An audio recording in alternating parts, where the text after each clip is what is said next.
Netizen, kembali lagi di podcast kita hari ini di Keluh Kesah Mahasiswa.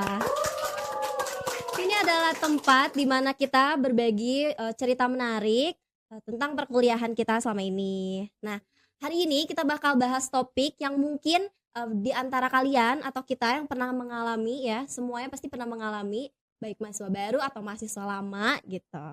Ya, hari ini kita bakal bahas tentang culture shock jadi mahasiswa baru.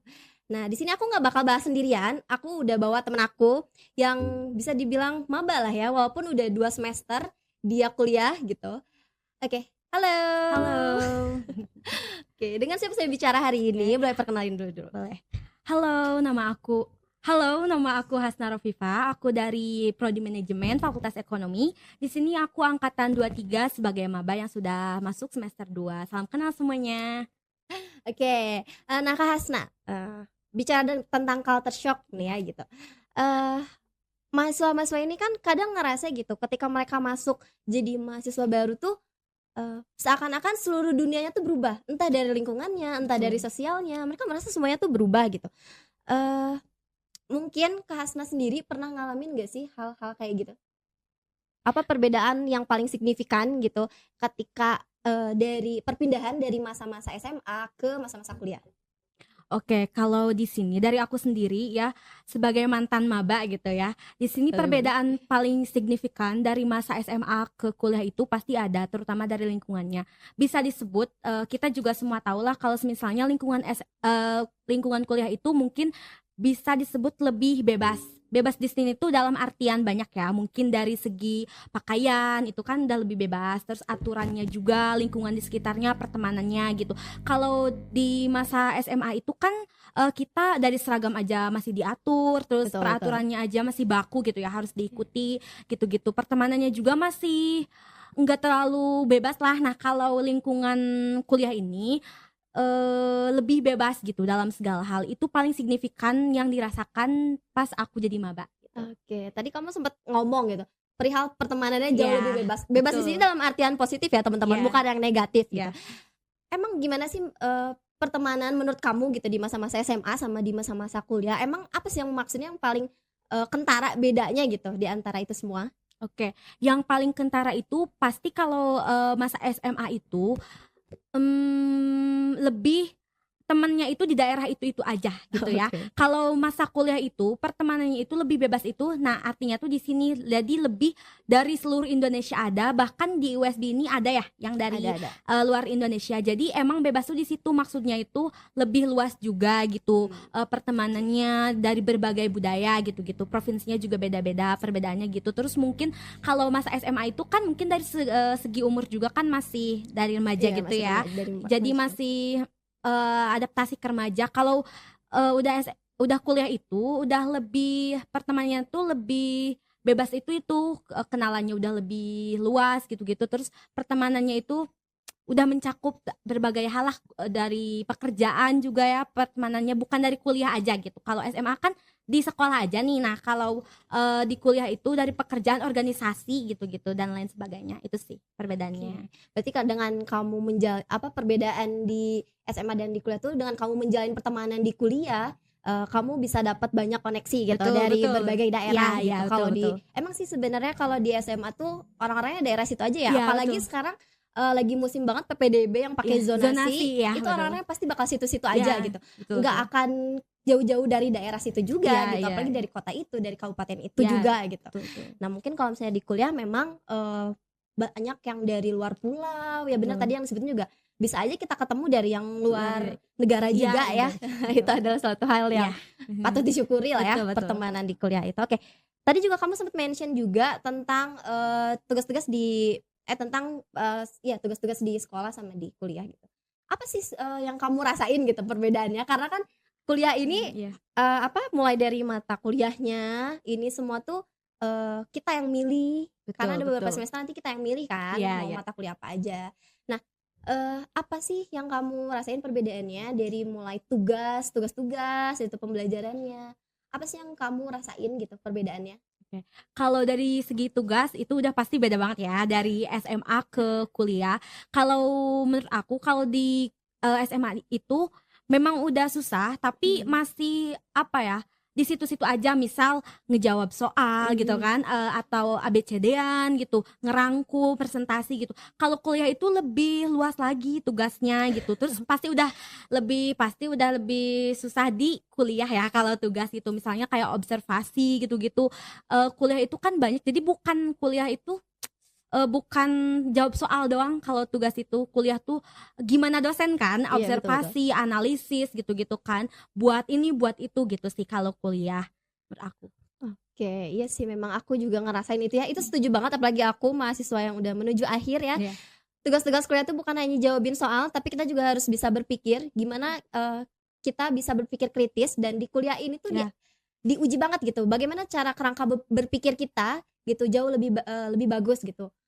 Terus juga ya betul tadi, tugas-tugasnya bukan cuma ngejawabin soal, Iya, ada betul. juga kuis-kuis, ada Kuis. juga penelitian gitu. Dan sekarang banyak banget juga penelitian-penelitian dari luar yang Iya, harus kita ikutin betul, gitu, betul. program-program Program-program. dari luar juga. Oke, mungkin ada nggak sih tugas yang menurut kamu tuh susah banget? Karena kan kamu udah 2 semester ya kamu jalanin ya, meskipun bisa masih disebut maba lah ya gitu. Tapi kan adalah pasti tugas yang menurut kamu susah gitu. Apa sih tugas yang menurut kamu susah? Spill matkul. Boleh. Oke. Buat aku ini, aku ngerasain di semester 2 baru ini, mungkin ini bukan menyudutkan salah satu matkul gitu ya, Oke. karena aku mungkin dari SMA jurusan MIPA masuk ke manajemen, bisa dibilang linjur lah ya. Jadi di semester 2 ini kan ada akuntansi. Nah, aku kan dari SMA apalagi MIPA, jadi belum ada basicnya sama sekali di akuntansi ini. Kalau IPS kan ada ya, emang ekonomi. Nah, aku itu MIPA di SMA-nya, jadi belum ada basic akuntansi. Nah, baru belajar akuntansi ini di kuliah, karena mungkin bukan jurusan aku juga mungkin ya. Baru pengantarnya aja menurut aku udah sebenarnya bisa, cuman emang maksudnya lebih harus detail gitu. Kalau akuntansi itu pelajari tugasnya juga menurut aku jadi lebih sulit itu sih. Mungkin karena akunya aja ya yang baru belajar di kuliah ini si akuntansi. Kalau yang udah pernah belajar di SMK atau di SMA mungkin bisa lebih mudah, Lebih mudah. sih ya. Oke, iya sih. Aku juga setuju sih ya. Buat aku pribadi, aku juga kan anak manajemen nih. Ya, Kita betul. sama-sama manajemen Ya, berarti betul. dong. Ya. Aku juga setuju banget. Apa ya, mata kuliah yang paling sulit buat aku ya akuntansi. Iya. Karena aku juga tipe orang yang kalau ngitung tuh nggak bisa diburu-buruin, nggak bisa pakai manual juga, Iya, harus iya. pakai sistem. Ketika masuk kuliah, meskipun aku datang dari SMK nih, Iya. ketika ketemu matkul akuntansi Iya. terus ngitung manual, aduh Betul. udah deh, itu pusing banget Ya, sumpah. pusing banget. Setuju Iya, gak iya, sih? iya, betul. Oke. Berarti kamu sekarang kan udah 2 semester nih. Iya, Berarti kamu betul, sudah betul. mulai beradaptasi dong. Nah, Betul, gimana sih cara betul. kamu untuk bisa beradaptasi gitu di masa transisi ini gitu, di masa-masa kamu lagi culture shock gitu? Gimana cara kamu adaptasinya? Oke, kalau aku sih adaptasinya itu apalagi nih baru ya gitu, lingkungan baru, mungkin dunia baru mungkin ya, karena emang si kuliah ini semi sekolah sama kerja menurut aku ya, bukan sekolah aja gitu Oke, ya. oke. Nah, menurut aku adaptasinya itu dengan cara banyak ngelakuin si kegiatan kita, jadi diulang-ulang terus secara rutin. Misalkan emang dari jam kuliah Jam itu kuliah. kan beda sama SMA ya, kalau atau ya SMP SD gitu. Kalau pas masa sekolah itu kan dari pagi udah aja sampai siang atau sampai sore kan di sekolah terus kan, nggak pernah ada jeda yang suruh pulang. Nah, kalau kuliah itu kan ada misal nih hari ini ada dua matkul, yang satu pagi yang satu sore, otomatis kan jedanya itu Lama banget ya. ya. Nah, itu adaptasi lagi di situ. Terus mungkin pakaian, kalau misalnya masa SMA udah pasti, atau masa sekolah lainnya udah pasti pakaian tuh seragam gitu ya. Jadi kita tuh nggak perlu bingung setiap harinya. Nah, kalau kuliah itu kan baju itu bebas gitu kan, asal ya masih sopan. Nah, jadi kita tuh harus nyiapin lagi. Jadi adaptasi di situnya dari jam mata kuliahnya, terus baju. Nah, gimana cara adaptasinya ya? Terus lakuin secara rutin gitu. Terus cari nyamannya di mana. Jadi biar adaptasinya itu cepat menurut aku sih gitu. Oke. Berarti selama ini kamu juga mulai belajar lagi untuk manage waktu ya. Betul, Karena kan betul. banyak hal-hal yang berubah nih kata dia gitu. Dari mulai tadi jam-jam untuk ngerjain tugas, terus juga harus ada waktu untuk prepare baju ya, Iya, karena kan betul. pakai baju bebas kan ya. Betul. Kayak gitu. Nah, mungkin perasaan-perasaan kamu saat-saat melewati masa-masa culture shock yang menurutmu sulit gitu, gimana sih perasaan-perasaan kamu gitu? Oke. pas ngalamin culture shock itu kan pasti di awal kuliah gitu ya. Kesulitan itu sama kebingungan itu pasti ada, cuman pas kita ngerasa itu tuh menurut aku jangan langsung dipikirin terus, jangan overthinking terus. Jadi jalanin santai. Jalanin karena ini kan jalan yang kita pilih. Kalau udah milih jalan ini, menurut aku harus dijalanin. Mau nanti di depan emang susah, ya pasti semua jalan juga susah gitu. Jadi menurut aku pas kita kesulitan itu, kita inget tujuan kita buat kuliah di sini apa, misal gitu kan. Terus mau jadi apa nanti gitu. Jadi kalau misal kita inget ke tujuan kita, kesulitan, kebingungan itu menurut aku bisa dihadapi dengan lebih baik lah gitu. Kapan sih kamu ngerasa kayak aku lagi kena culture shock nih gitu, pas masa-masa awal gitu? Iya. Aku lagi kena nih culture shock pas apa gitu? Kamu ngerasain itu pas kamu lagi apa? Pas awal sih, menurut aku pas culture shock itu ya pasti pas awal banget dari jam kuliahnya gitu, shock. Mungkin dari cara pembelajaran, karena dosen itu kan setiap dosen beda-beda gitu ya. Terus tugasnya macem-macem banget, setiap matkul beda banget gitu tugasnya. Di situ sih culture shock. Tapi perbedaan itu emang nyata adanya ya di kuliah. Kalian tuh jangan takut maksudnya dengan menghadapi si culture shock itu, karena pasti ada. Nah kalau dihadapi itu, apalagi kitanya udah nyiapin diri nih, pasti bisa gitu. Kalau di awal-awal kan menurut aku pasti semua juga culture shock ya, apalagi Pasti, nih kuliah terus beda kota. Aku kan beda kota ya, bukan dari Bandung. Kamu Jadi dari mana nih? Majalengka. Aku dari Majalengka. Ke Bandung itu memang masih sama-sama Jawa Barat, tapi ada aja gitu. Ada aja pasti tantangannya dari Majalengka ke sini ya. Apalagi ya. kamu PP atau misalnya kamu ngekos di sini? Aku ngekos sih Oh, di kamu sini. ngekos. Ya. Oke, masih aman berarti ya kalau ngekos. Iya, aman. Oke. Mungkin pas kamu lagi di kampus gitu, kamu ngerasa nggak sih kayak aduh pas aku lagi ngalamin culture shock ini gitu, aduh aku takut banget gitu, atau aku tuh kayak cemas banget gitu. Pernah gak sih kamu ngerasa kayak gitu juga? Pernah ya pastinya, apalagi tadi aku bilang itu perpindahan kota kan, dari Majalengka ke Bandung itu aja menurut aku udah lumayan Bikin kamu culture takut shock gitu? ya, bikin aku takut juga gitu. Awalnya takut beda kebiasaan gitu kan. Pernah aku takut itu lebih ke, nah ini tips, bukan tips sih, lebih ke buat kalian gitu, jaga-jaga buat para maba gitu. Jangan cepet percaya sama hoax-hoax di luar sana atau isu-isu tentang perkuliahan gitu. Karena apalagi yang buruk-buruk ya, karena kadang enggak seburuk itu. Kitanya aja persiapin dan tahu arahnya kemana gitu. Enggak akan, misalnya aku waktu awal-awal itu lebih takut di pertemanan sih. Emang jujur itu kayaknya itu semua mahasiswa juga takut ya soal pertemanan. Karena kan emang dari SMA tempat aku ini kan, aku awalnya itu sendiri kan. Jadi kan otomatis bener-bener teman baru semua kan, nggak ada bawaan dari sekolah lama gitu. Nah itu salah satu ketakutan yang lumayan gitu. Aku takut aja nggak punya temen mungkin ya, apalagi di kota orang gitu, nggak punya temen. Itu dulu itu ketakutan terbesar aku. Terus takut kurang bisa adaptasi sama si dunia perkuliahan. Tapi ternyata kalau kitanya udah nyiapin diri, terus udah tahu nih gimana, pas dijalanin mah nggak sesulit itu ya. Justru gitu. kita merasa sulit, kita merasa takut itu karena bayang-bayang kita sendiri betul, itu betul, sama ekspektasi kita sendiri gitu kan. Betul. Padahal udah dijalani nggak sesulit itu, nggak setakut itu kan ya, betul. Oke. Nah mungkin setelah banyak yang tadi Kak Hasna sampein gitu, bisa dibilang kan kamu berarti sudah melewati masa-masa culture shock ini, masa-masa ketakutan ini gitu selama 2 semester ini berarti dong. Nah, mungkin ada nggak sih tips-tips buat Fitizen yang mau jadi mahasiswa baru atau para calon mahasiswa baru nih? Boleh tipsnya dari Kak Hasna.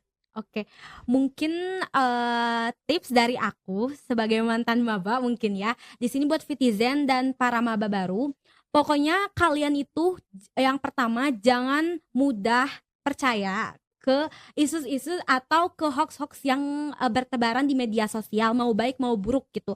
Karena itu berpengaruh sih, lumayan berpengaruh. Itu tipsnya, jangan langsung percaya. Jadi cari tahu dulu, dan kalau udah tahu emang ada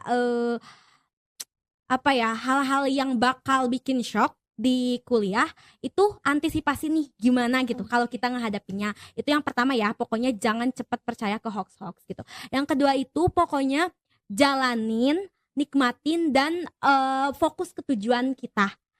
Tujuannya mau apa, misalnya kuliah itu kedepannya gimana. Kalau belum punya cepat tentuin gitu ya, fokus ke situ. Karena kalau misalnya kita udah punya tujuan, enggak kalau misalnya ada ajakan-ajakan kurang baik gitu, Yang negatif-negatif ya ya. negatif-negatif itu insya Allah akan ketepis gitu dengan tujuan kita gitu. Terus yang terakhir itu pokoknya santai, jangan terlalu dibuat overthinking gitu. Ikuti alurnya, misalnya emang perkuliahan dunianya lumayan bebas, lingkungannya ikuti, tapi bebas itu kalian harus tetap tanggung jawab ya, maksudnya dengan pilihan kalian gitu. Bebas yang kalian pilih seperti apa, nah itu harus tanggung jawab. Jangan ke bawah hal-hal yang nggak baik gitu. Pokoknya tahu yang baik yang benar dong pasti kalau udah mahasiswa gitu. Udah dewasa Ya ya udah kan? dewasa. Pokoknya jalani aja, ikuti alurnya, ingat ke tujuan, dan kalau ada hal-hal baik diterima, kalau ada hal-hal buruk Ya dibuang ya, dibuang, jangan ya. diikuti. Gitu. Oke, ini aku setuju banget sama apa tips-tips yang udah Kak Hasna sampein ya, Ya. karena ya aku setuju banget sih, karena di dunia perkuliahan ini kan banyak hal yang dalam konotasi bebas, tapi dalam tanda kutip juga ada yang positif, ada yang Ya, negatif betul, gitu. betul. Kita harus bisa mawas diri, kita Ya, harus betul. bisa bawa diri kita ke hal-hal yang memang positif ya Ya. kan, jangan sampai hal-hal negatif kita ikuti gitu Betul, kan, betul. kayak gitu. Nah,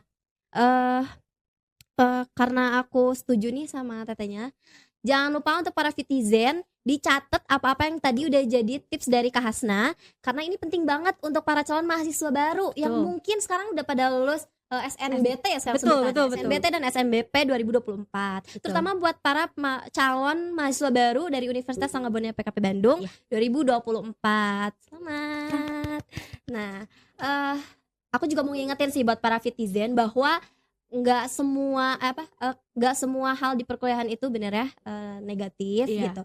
Dan aku mau ngingetin juga bahwa culture shock itu adalah hal yang normal, hal yang gak apa-apa banget untuk kita kita lewatin, kita Iya, jalanin betul, gitu, betul. karena itu adalah salah satu bukti dari perjalanan kita dari remaja ya, remaja Betul, SMA betul, menuju ya. dewasa di perkuliahan. Itu adalah hal yang normal, hal yang wajar untuk kita Ya. ikuti kayak Betul, gitu. betul.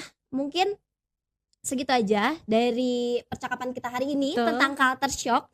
Terima kasih sebelumnya untuk Iya. narasumber kita Kak Iya, Hasna. sama-sama. Terima kasih sudah meluangkan waktunya Iya. untuk bisa hadir di podcast hari ini. Oke. Dan jangan lupa untuk teman-teman follow Instagramnya SBTV dan juga subscribe untuk YouTube-nya SBTV. Dan jangan lupa juga mungkin Teh Hasna ada Instagramnya. Ya boleh di follow Instagram aku Hasnarof13.